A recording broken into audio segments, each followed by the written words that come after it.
Em nome do Pai, do Filho e do Espírito Santo. Amém.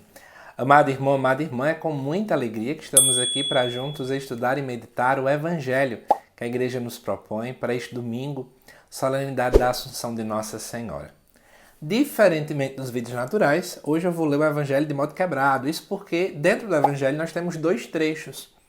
Um é a visita de Maria e Isabel, outro é o Magnífica. Então eu vou ler primeiramente um, comento todo, depois vou para o outro, tá bom?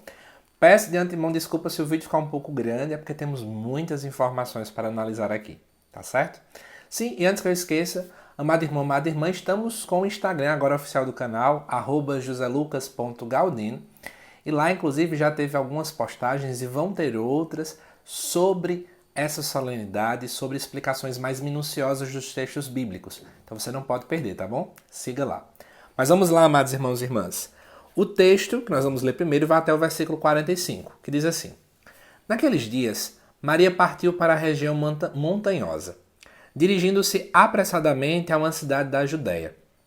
Entrou na casa de Zacarias e cumprimentou Isabel. Quando Isabel ouviu a saudação de Maria, a criança pulou no seu ventre. Isabel ficou cheia do Espírito Santo. Com um grande grito, exclamou: Bendita és tu entre as mulheres, e bendito é o fruto do teu ventre. Como posso merecer que a mãe do meu Senhor me venha visitar? Logo que a tua saudação chegou aos meus ouvidos, a criança pulou de alegria no meu ventre. Bem-aventurada aquela que acreditou, porque será cumprido o que o Senhor lhe prometeu. Amados irmãos e irmãs, esse primeiro relato que nós apresentamos aqui é o chamado e famoso conhecido texto da visita de Maria a Isabel. E aí a gente sabe, dentro do contexto bíblico, que elas eram parentes, eram primas uma da outra. E na anunciação do anjo Gabriel a Maria, ele disse que a sua prima Isabel já estava grávida. E aí podia surgir na nossa cabeça o seguinte, que Maria talvez partiu apressadamente porque teve medo, por dúvida. Será que é verdade o que o anjo me disse?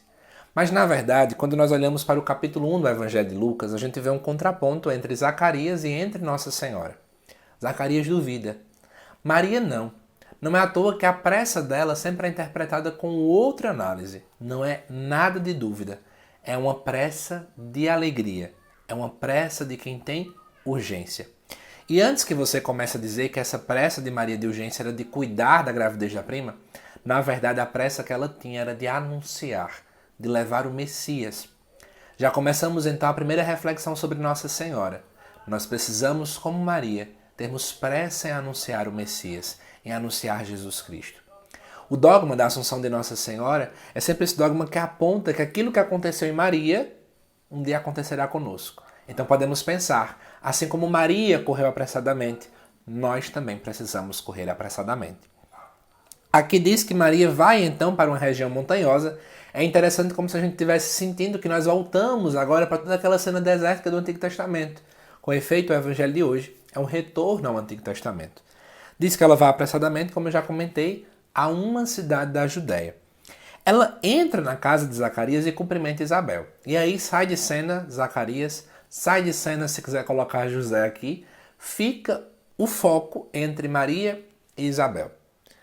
É importante fazer uma alusão de que é como se Isabel pudesse representar todo o Antigo Testamento. Veja, o esposo, Zacarias, o esposo de Isabel, duvidou. Quantas e quantas pessoas no Antigo Testamento duvidaram? É como aquele povo que estava esperando as promessas acontecerem, esperando o Messias. E Maria vem com esse Novo Testamento para poder trazer o anúncio da Boa Nova, para poder anunciar Jesus Cristo. Também podemos pensar aqui, uma alusão muito bonita, entre a humanidade e Deus. Aquele que espera e aquele que busca aquele que tanto espera. Aquele que espera é o homem que um dia espera que Deus venha até ele. E Deus é aquele que busca, aquele que tem a ação de poder se encarnar para poder se aproximar de cada um de nós.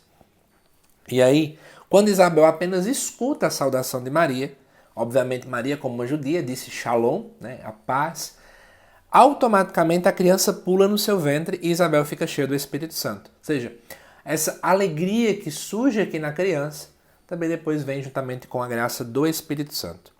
E aí Isabel vai declarar, exclamar: Bendita és tu entre as mulheres e bendito é o fruto do teu ventre. Esse versículo, por exemplo, muito parecido com ele, aproxima-se lá de Judite no Antigo Testamento. Um dia que esse texto aparecer mais uma vez, eu vou falar sobre a ligação de Maria com Judite, para não ficar muito grande o vídeo de hoje, tá certo? E aí, ela vai dizer: como posso merecer que a mãe do meu Senhor me venha visitar? Eu quero dar uma pausa para dizer uma coisa para você. Lá no Instagram, preparei um post para esta quinta-feira à noite, falando sobre isso bem detalhadamente. Aqui eu vou ser mais breve no comentário, tá certo? Na verdade, quando nós olhamos lá para 2 Samuel, nós vamos ver, na verdade, 2 Samuel, um relato, né, de Davi diante da Arca da Aliança. Lá aparece, por exemplo, essa ideia de ir para uma cidade que também ficava na Judéia. Lá aparece algo que diz depois, no final desse evangelho desse domingo, de ficar 3 meses ali. Lá também aparece Davi dizendo assim que como é que ele vai receber a arca, né? Como é que ele vai receber o Senhor, que ele não merece. Uma pergunta muito similar a essa de Isabel. E aí a gente sempre faz esse paralelo com o Antigo Testamento, é como se a gente pudesse perceber que São Lucas, ao escrever seu evangelho, ele se inspira no texto do Antigo Testamento, porque ele enxerga em Maria essa pessoa como sendo a própria Arca da Aliança agora. E entenda, a Arca da Aliança, dentro dela, encontrava-se ali a palavra, né? a lei, Jesus é a própria palavra. Encontrava-se ali também, por exemplo, maná, né? E aí a gente já faz uma alusão com a Eucaristia, Jesus é o pão vivo descido do céu. E se encontrava também um cajado de Arão. Arão era sacerdote. E sendo sacerdote, a gente já pode também fazer uma alusão. Jesus Cristo como sacerdote. Então são esses 3 pontos que aparecem para nós. Então, se a gente agora fizer essa comparação, como eu falei para você, a gente percebe aqui Isabel enxergando em Maria como sendo a nova Arca da Aliança ou a Arca da Nova Aliança, como você quiser chamar. Depois, ela vai dizer, né, que logo que a saudação chegou, a criança pulou de alegria. E ela vai dizer: bem-aventurada aquela que acreditou, porque será cumprido o que o Senhor lhe prometeu. Então vamos trazer aqui, antes de ir para o Magnífica, algumas reflexões, né, sobre Nossa Senhora. Em primeiro lugar, a gente precisa lembrar da anunciação que Maria foi evangelizada pelo anjo. O anjo disse que ela ia ser a mãe de Jesus. Então ela recebeu o anúncio. Maria foi a primeira evangelizada, ela não guarda para si. Ela tem pressa, porque sabe de uma coisa? O amor, ele tem pressa. O amor não espera. Segunda coisa é você ver a solicitude de Maria em sair, não ficar para si. Maria não tem egoísmo. Maria não é egocêntrica. E uma última coisa é saber que, depois de ter sido evangelizada, Maria foi então a primeira evangelizadora. Nós também temos esse mesmo chamado. Agora vamos para o texto Magnífica. Vai dizer assim: então Maria disse: a minha alma engrandece o Senhor, e o meu espírito se alegra em Deus meu Salvador, porque olhou para a humildade de sua serva. Doravante todas as gerações me chamarão bem-aventurada, porque o Todo-Poderoso fez grandes coisas em meu favor. O seu nome é santo. A sua misericórdia se estende de geração em geração a todos os que o respeitam. Ele mostrou a força de seu braço, dispersou os soberbos de coração, derrubou do trono os poderosos e elevou os humildes. Encheu de bens os famintos e despediu os ricos de mãos vazias. Socorreu Israel seu servo, lembrando de sua misericórdia, conforme prometera aos nossos pais, em favor de Abraão e de sua descendência para sempre. Maria ficou 3 meses com Isabel, depois voltou para casa. Vamos começar refletindo uma coisa. O Magnífica é uma espécie de espelho da alma de Nossa Senhora. E aí eu vou tentar te explicar para você entender bem direitinho. Gente, vamos tirar uma visão romântica que às vezes colocamos na nossa cabeça de que parece que Lucas decorou palavra por palavra que Maria disse. Naquele tempo não existia gravador. Não faz muito sentido. Mas quando nós observamos que o Magnífica contém vários paralelos no Antigo Testamento, em especial lá em 1 Samuel capítulo 2, o Cântico de Ana, que é muito semelhante ao Magnífica, a gente percebe que, na verdade, Lucas tentou, com suas palavras, expressar um pouco de quem era Nossa Senhora. E aí ele olha, lá no Antigo Testamento, ele se inspira em realidades para dizer assim: olha, Lucas, como é dito por algumas pessoas, era um pintor, então se eu aceitar isso aqui, eu vou pintar um quadro sobre Maria. Eu vou usar cores do Antigo Testamento. Essa cor é o versículo tal, essa cor é o versículo tal. E aí eu vou construindo. Então, é uma expressão, o espelho de Maria pelas mãos de São Lucas. Ademais, eu também posso até mesmo pensar como o Magnífica como uma espécie de mosaico, um quebra-cabeça, não é? De textos escritos com lágrimas dos pobres de Israel. Isso porque, na verdade, se você observar, o Magnífica ele acaba cantando a misericórdia de Deus, especialmente contra aqueles que eram poderosos. Era muito o que os pobres do Senhor faziam, esperavam o Messias, esperavam que de fato ele viesse derrubar do trono os poderosos e por aí vai. E Maria, como também era pobre, ela também obviamente cantava cânticos e orações que o povo também fazia. Então talvez alguns levantam essa indagação de que o Magnífico era uma oração já costumeira da igreja primitiva. Sendo uma obra mais de Lucas, para tentar expressar o espelho de Maria, ou sendo uma oração que já se existia, de alguma forma esse cântico revela muito de Maria para nós. E aí, primeiro, talvez uma pergunta que você tenha, por que Magnífica, né? Porque em latim, a primeira expressão dessa oração é Magnífica. E aí, vamos lá para a gente poder entender melhor. Começa dizendo assim, a minha alma engrandece o Senhor. Alma, em grego, a expressão é psique. Seria, na verdade, toda a vida humana em sua raiz mais profunda. Então, a profundidade de Maria engrandece o Senhor. Então ela entende, ao reconhecer que Deus é grande, ela reconhece que ela é nada. Então ela não é autossuficiente, ela não é orgulhosa, ela não é egoísta. Depois vai dizer no versículo 47, e o meu espírito se alegra em Deus, meu Salvador. Espírito em grego é pneuma. É o espaço no qual a pessoa se introduz no divino. Então, na verdade, toda a região de Maria que se aproxima de Deus está em alegria, porque na verdade ela reconhece a bondade de Deus naquele momento, né? E vai dizer, porque olhou para a humildade de sua serva. A palavra humildade ela tem a mesma raiz da palavra humus, que é terra. Então Maria olhou para o seu nada, que ela é ninguém. Aqui humilde não é tanto humilhação pelas outras pessoas, mas é esse reconhecer esse nada e também um reconhecer-se completamente confiante na vontade de Deus. Por isso que, inclusive, ela se chama de serva. Serva é aquele que não faz sua própria vontade. Depois vai dizer, doravante todas as gerações me chamarão bem-aventurada. Olha que interessante. Não é bem-aventurada por ela mesma, mas porque Deus, o Todo-Poderoso, fez grandes coisas em seu favor. E aí Maria continua exaltando a Deus. O seu nome é santo. Vai dizer que o nome de Deus é santo é que ele de fato é Deus. E sua misericórdia se estende de geração em geração a todos os que o respeitam. E aí começa uma parte bem interessante.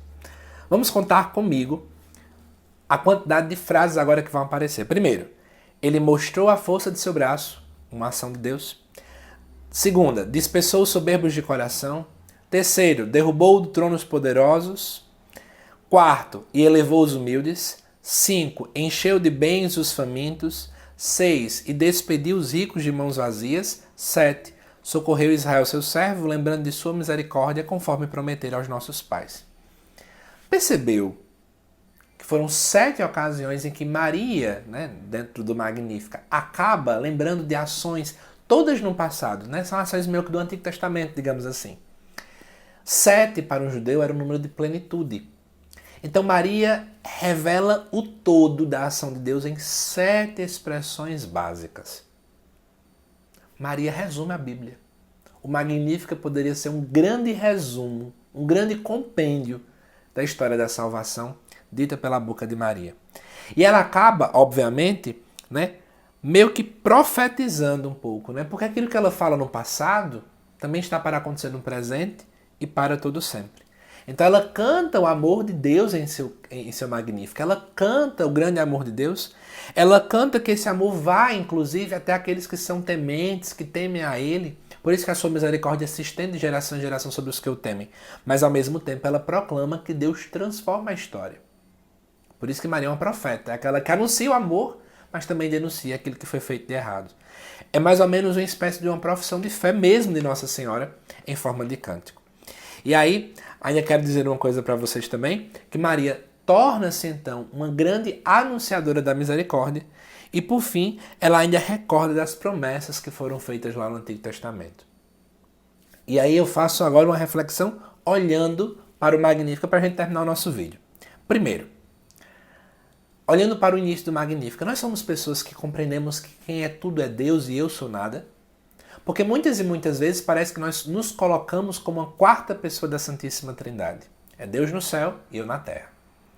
Segunda coisa importante também para poder colocar é que muitas e muitas vezes nós não somos anunciadores da misericórdia. Cada vez eu escuto mais, escutei até de um sacerdote essa semana, um relato onde ele falava de uma pessoa, né, que estava numa determinada pastoral da igreja que não soube acolher alguém. Que não soube acolher alguém que estava muito distante. Quantas e quantas vezes nós, ao invés de anunciarmos a misericórdia, nós afastamos a misericórdia das pessoas? Não é esse o nosso chamado. Maria era alguém que cantava as misericórdias do Senhor, literalmente. Depois, olhando para todo esse relato, né, das maravilhas que Deus fez na história do povo, como eu contei para vocês 7 vezes, Maria era uma mulher da memória, ela tinha uma teologia da memória aguçada. Nós não podemos esquecer, amados irmãos e irmãs, o que Deus fez. Jamais a gente pode esquecer. O que Deus fez é importante. Por isso, jamais deixe passar as maravilhas de Deus, porque isso serve de sustento para o nosso hoje. Espero que você tenha gostado desta reflexão. Compartilhe com outras pessoas, tá bom? Que Deus te abençoe e um santo e abençoado domingo para você. Até mais.